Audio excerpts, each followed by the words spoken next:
So this is the second article. And this article is all about whether Richard Nixon as president had misused his authority and actually used executive power in a way that was harmful to the Constitution and was in many ways criminal. So the article itself highlights some of these activities. For example, the misuse of the FBI, seeking files from the FBI to embarrass, humiliate, or hurt one of the president's political opponents. Daniel Shore's name is not mentioned in the article, but what many people were thinking at the time were they were thinking of the case of Dan Shore. Dan Shore, then of CBS, later of PBS. Dan Shore was the object of a request by the White House for an FBI file to humiliate him. So that's one, there's a question of the misuse of the FBI. There's a question of the use of the plumbers to break into Daniel Ellsberg's psychiatrist's office in Beverly Hills, California. Did the president know about that? No one on the committee, on the left or the right, or in the center, doubted that the break-in of Daniel Ellsberg's psychiatrist's office was a criminal act. The question there was, did the president know about it? Did he authorize it?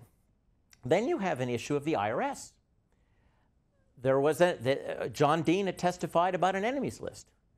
There was no question there was some kind of list because John Dean was able to provide detailed evidence, and then a member of the Treasury Department was able to supply a list.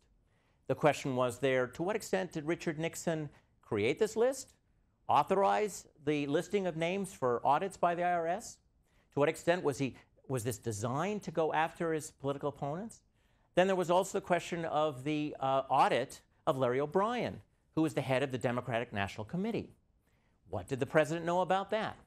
Now, the committee had some of the tapes. Some of the tapes had been given to the committee by then. The president had actually released a few tapes following the Saturday Night Massacre of 1973, of October 73.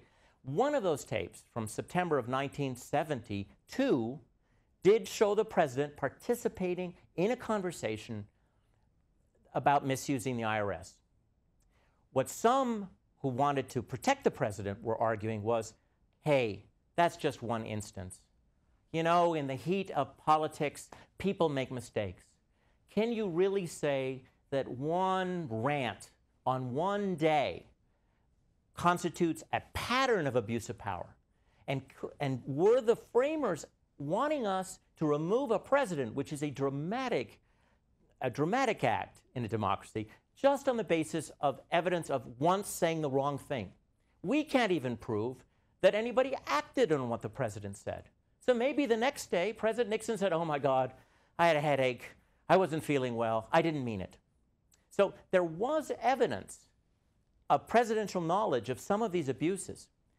But the question for those who wanted to protect the president was whether the evidence alone proved, one, a pattern of misconduct, and two, that the misconduct itself had risen to the level that you would expect to remove a democratically elected president.